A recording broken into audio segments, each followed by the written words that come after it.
अस्सलाम वालेकुम, मेरा नाम डॉक्टर मिसाल है और मैं एनेस्थीसिया स्पेशलिस्ट हूँ और मैं पेन मेडिसिन में भी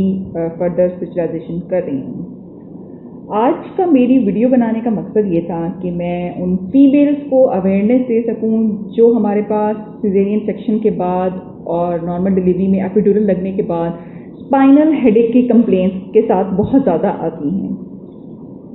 स्पाइनल हेडेक बहुत कॉमन है, ठीक है। इसमें आपके सर में एक शदीद किस्म का दर्द होता है जो कि आपकी गर्दन में भी जाता है और ये इतना सवेयर दर्द होता है कि बहुत सी फीमेल्स बहुत परेशानी के साथ हमारे पास आती हैं और ये कहती हैं आके कि क्या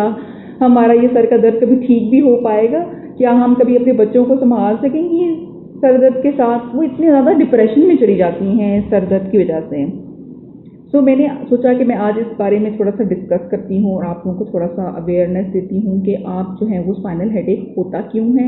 आप इसे कैसे प्रिवेंट कर सकते हैं और ये है क्या स्पाइनल हेडेक। सबसे पहले तो मैं आपको समझाऊंगी कि स्पाइनल हेडेक होता क्या है। स्पाइनल हेडेक अगर हम कोई भी लंबर प्रोसीजर करें, लंबर टैप करें या हम कोई भी स्पाइनल टैप करें, लाइक अगर हम कोई सिजेरियन सेक्शन हुआ है उसमें हमने स्पाइनल एनेस्थीसिया दें या अगर हमने नॉर्मल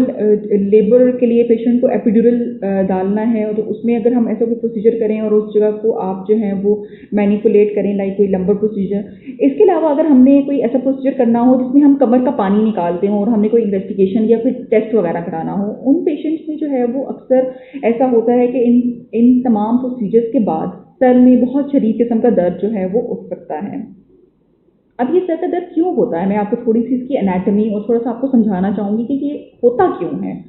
हमारा जो ब्रेन और हमारा जो स्पाइनल कॉर्ड होता है वो बेसिकली 3 लेयर्स के साथ घिरा होता है।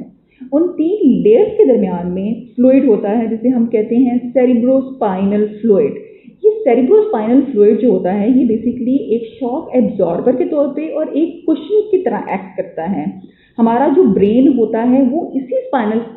सीएसएफ के अंदर फ्लोट कर रहा होता है।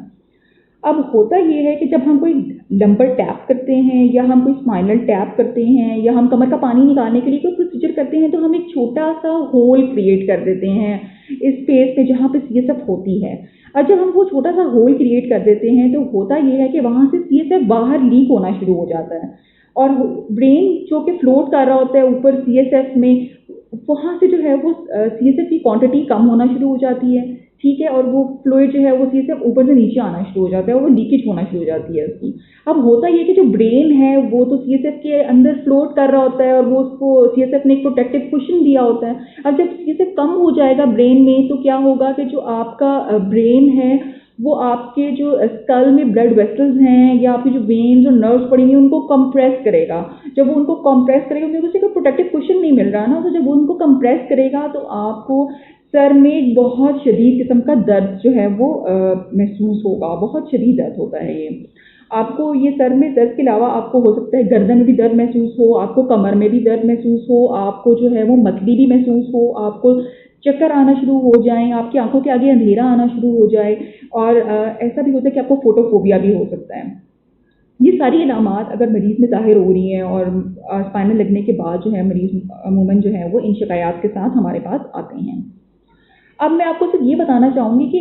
किन मरीज़ों में चांसेस ज़्यादा होते हैं कि उनमें जो है ये सर का दर्द हो। सबसे पहली चीज़ कि फीमेल्स में ये चीज़ बहुत ज़्यादा कॉमन है, स्पेशली यंग फीमेल्स में।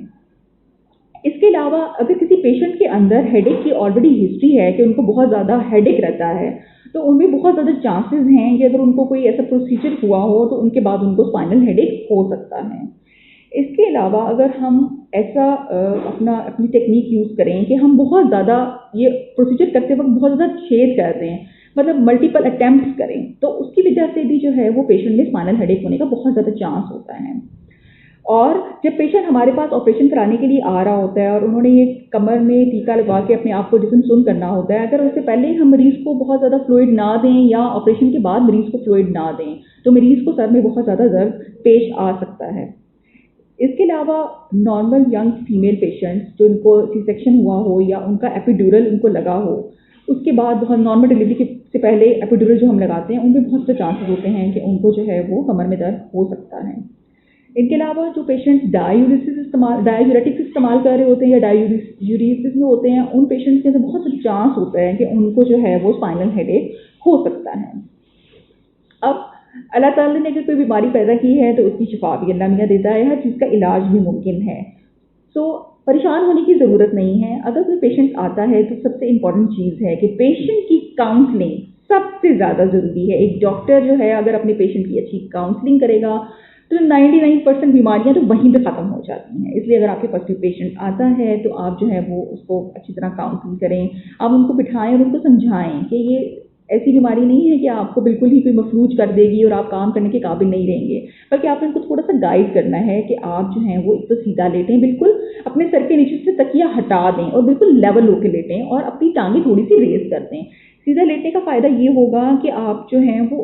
आपका जो ब्रेन है, जो जिसको एक प्रोटेक्टिव कुशन मिला होता है सीएसएफ का, अब वो लॉस हो चुका था, इसलिए सर में दर्द हो रहा था, तो उससे क्या होगा कि आपकी सीएसएफ की प्रोडक्शन जो है वो दोबारा से शुरू हो जाएगी। आपका सीएसएफ दोबारा से प्रोड्यूस होना शुरू हो जाएगा जब आप बिल्कुल लेवल स्ट्रेट लेटेंगे और आपको जो है वो आपके जो है वो ब्लड वेसल्स उसके ऊपर कंप्रेशन नहीं पड़ेगी ब्रेन की वजह से, और आप जो हैं वो आपका सर का दर्द ठीक होने के बहुत सारे चांसेस हो जाएंगे। दूसरी नंबर इंपॉर्टेंट चीज़ ये है कि आप जो हैं वो चाय और कॉफ़ी का ज़्यादा से ज़्यादा इस्तेमाल शुरू कर दें। चाय और कॉफ़ी जो होती है उनमें कैफ़ीन ज़्यादा होती है, कैफ़ीन का बहुत पॉजिटिव रोल होता है सर के दर्द में। एक तो ये सीएसएफ की प्रोडक्शन को ज़्यादा करेगा, दूसरा ये सीएसएफ की जो लीकेज हो रही होती है उसको रोकेगा। तीसरी इंपॉर्टेंट चीज़ जो आपने करनी है वो ये है कि आपने कोई बहुत अच्छा सा पेन किलर या एनाल्जेसिक इस्तेमाल करना है। कोई भी ले सकते हैं आप, पैनाडोल ले सकते हैं, पैनाडोल एक्स्ट्रा, ब्रूफिन, आप कोई भी टोनोफ्लेक्स टी, आप कोई भी अच्छी सी टैबलेट जो आपको पेन को आपको जो आप आम रूटीन में भी सर दर्द के लिए लेते हैं कि अगर आपको कोई सर में दर्द हो रहा हो तो आप वो दवाई इस्तेमाल कर लें तो उससे आपका ये सर दर्द ठीक हो सकता है। इसके अलावा आपने पानी और जूसेस और फ्लूइड्स का इस्तेमाल बहुत ज़्यादा करना है। अगर किसी मरीज़ का ऑपरेशन हुआ है और वो अभी नहीं ले सकता और वो पानी अभी नहीं पी सकता तो उसको आईवी फ्लूइड्स लगवाने वाली ऑप्शन हमेशा मौजूद होती है कि हम उनको आईवी ड्रिप्स लगा के और ज़्यादा से ज़्यादा फ्लूइड्स दें, बिकॉज अगर आप ज़्यादा से ज़्यादा फ्लूइड्स देंगे तो उतना ही ज़्यादा सीएसएफ की प्रोडक्शन होगी और जितनी ज़्यादा सीएसएफ की प्रोडक्शन जितनी जल्दी होगी उतना आपका सर का दर्द जो है वो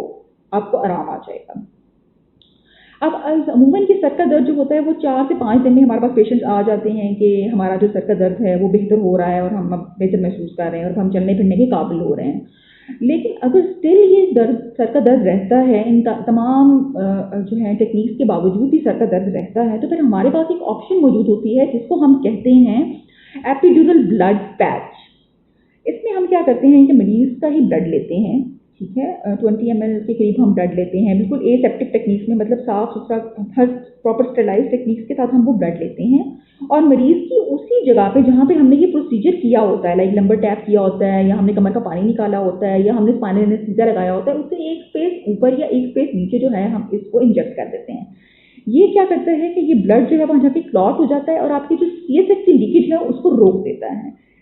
इस तरह जो है वो आपका जो ये कमर का पानी का बहाव जो है जो बाहर लीक हो रहा होता है वो रुक जाता है और मरीज़ के सर के दर्द को आराम आ जाता है।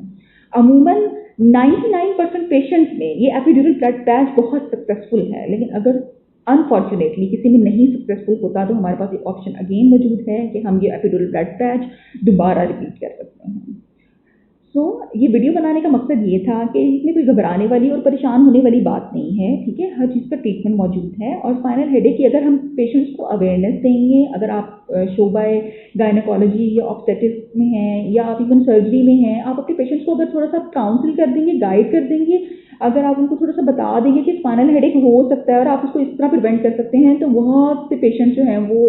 इस डिप्रेशन से कि हमें बहुत सर में दर्द हो रहा है ऑपरेशन के बाद, वो बाहर आ जाएंगे। थैंक यू वेरी मच कि आपने मेरी ये वीडियो देखी और आई होप सो कि आपका ये कॉन्सेप्ट कि स्पाइनल हेडेक क्या है, कैसे होता है, हम इससे कैसे बच सकते हैं, ये आपका कॉन्सेप्ट क्लियर हो गया होगा। Thank you for watching my video. Stay tuned. अल्लाह हाफिज़।